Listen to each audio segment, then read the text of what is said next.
G'day ladies and gents, and welcome to War Thunder with Mags, and welcome to the first of 3 videos I will be making to cover the 75th anniversary of the Battle of Britain.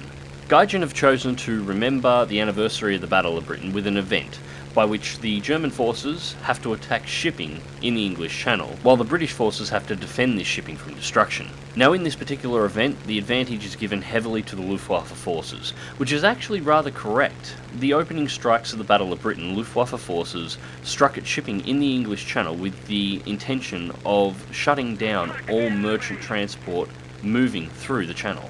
These initial strikes were actually incredibly successful and did succeed in shutting down almost all non-military transport through the English Channel.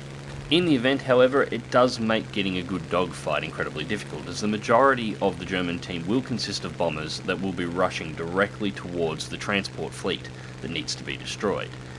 Now, my first step in this particular fight, I'm flying the Spitfire directly through the formation of enemy fighters. What I'm trying to do is bait all the enemy 109s to come after me, leaving the bombers completely undefended as they make their runs on the transports.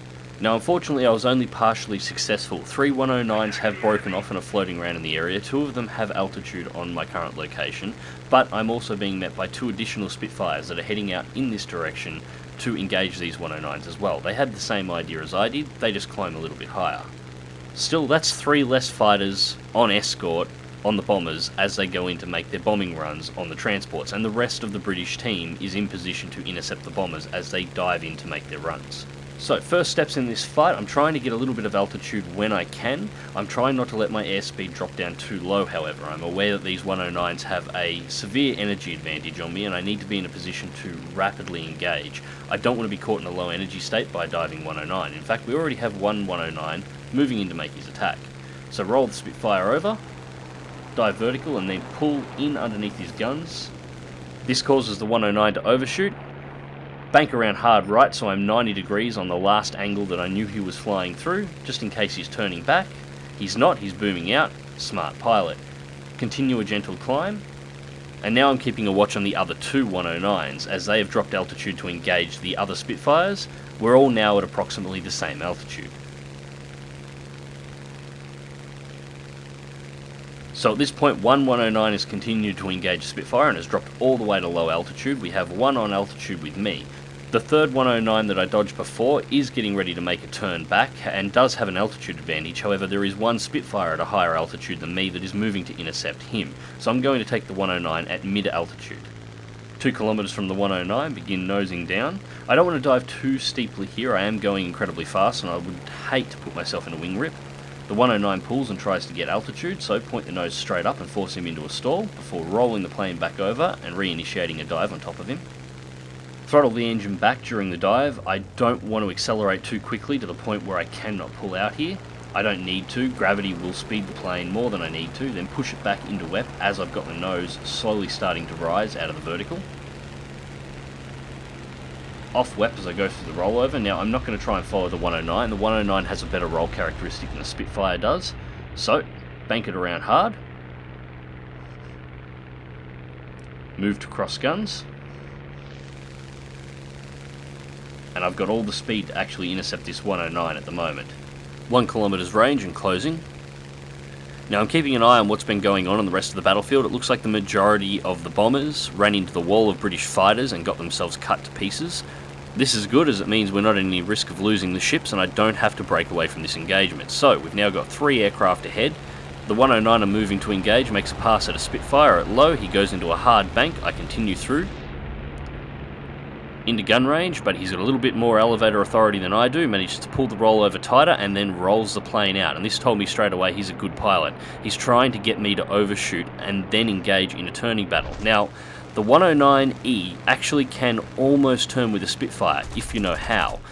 It requires heavy usage of your flaps as well as heavy usage of your throttle, but as you can see here, even though I'm working my throttle as well, we are in a pretty tight turn fight here. This is actually really good to show, as there's a misconception that 109s cannot turn fight.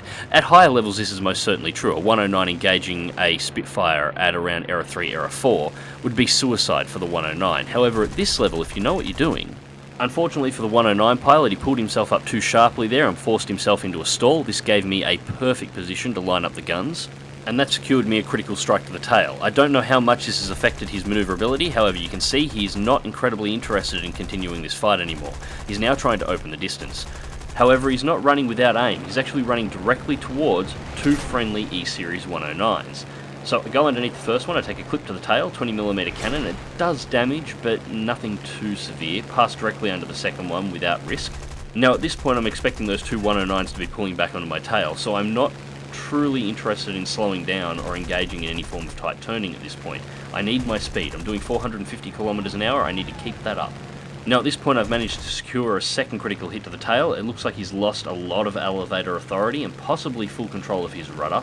He is rolling a lot to maintain control at this point.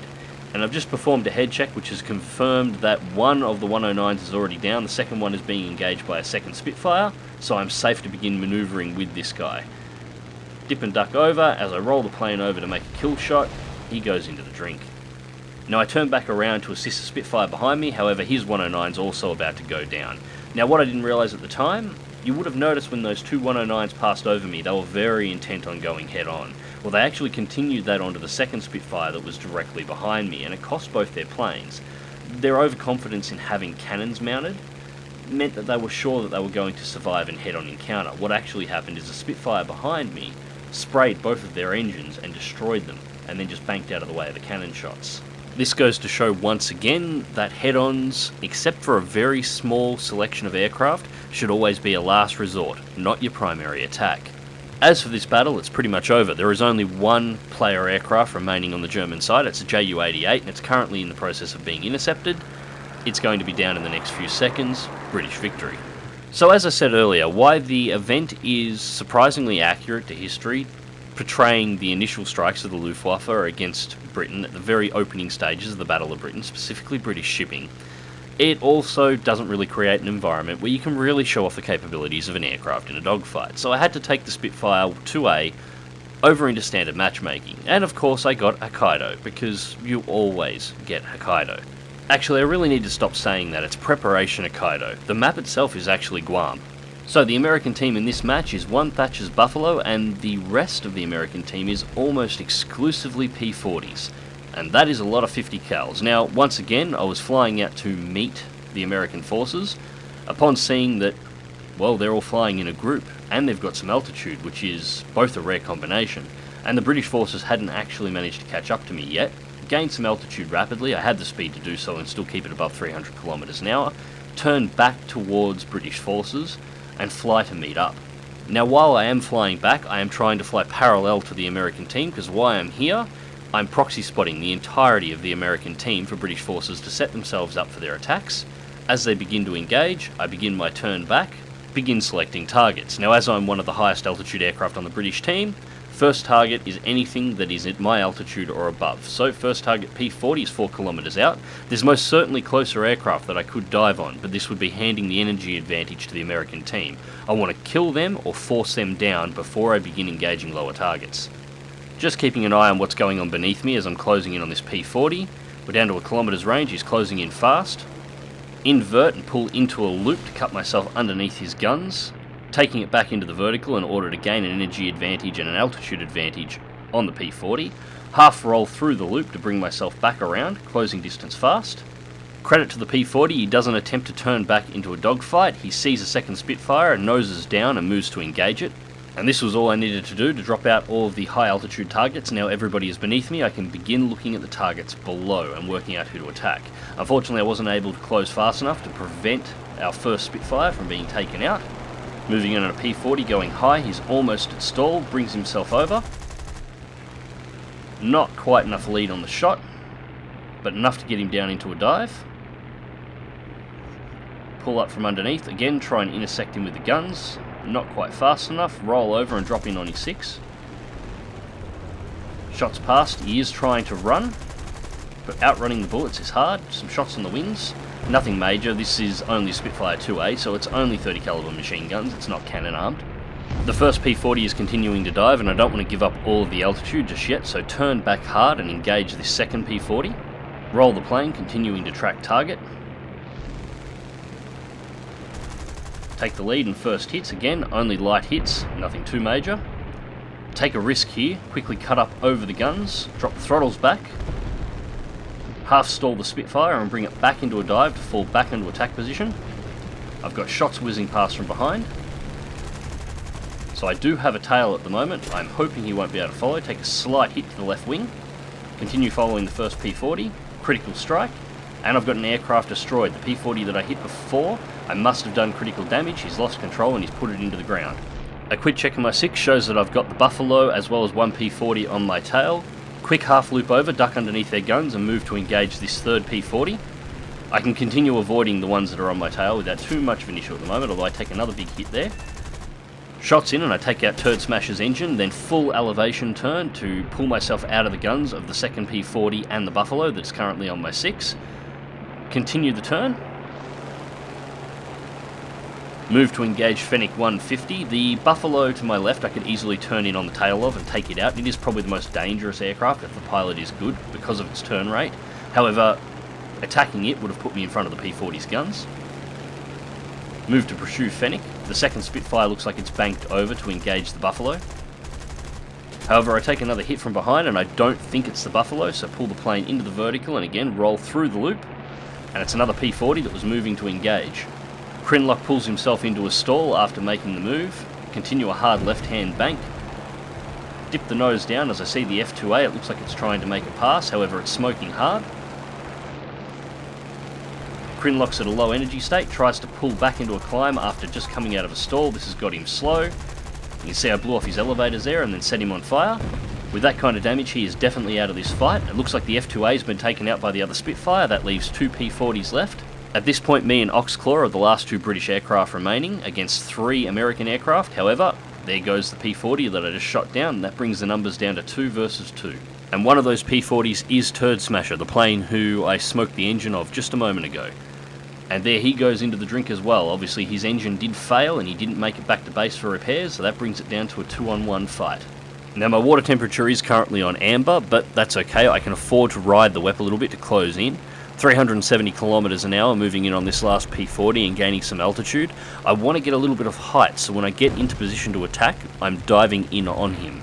The P40 realizes he's not going to be able to outrun the 2 Spitfires and he begins to make a turn back in our direction. Now I suspect he's going to try and go head on, it would make sense, so at this point, increase my angle of climb and slightly shift my angle to him off to the left. This throws his guns off center, and if he attempts to follow me up, it's going to force him into a stall right in front of the second Spitfire. Now he does actually try and follow me for a moment and then realizes how bad an idea this is, so pushes his nose back down to engage the second Spitfire. At this point, roll the plane back over into a dive. Begin to close distance. No WEP, just letting gravity accelerate the aircraft. He dips in underneath. Once again, I'm not going to try and follow him through that. The roll characteristics of the Spitfire, it's would likely get me killed. Bank around wide and back. Quick tap of the WEP just to get my speed back up and close in. As he begins to bank around to the right hand side, take the lead. Critical strike, set him on fire, pull back for altitude. And that's my 4th kill and the end of this match. So let's go through to the results.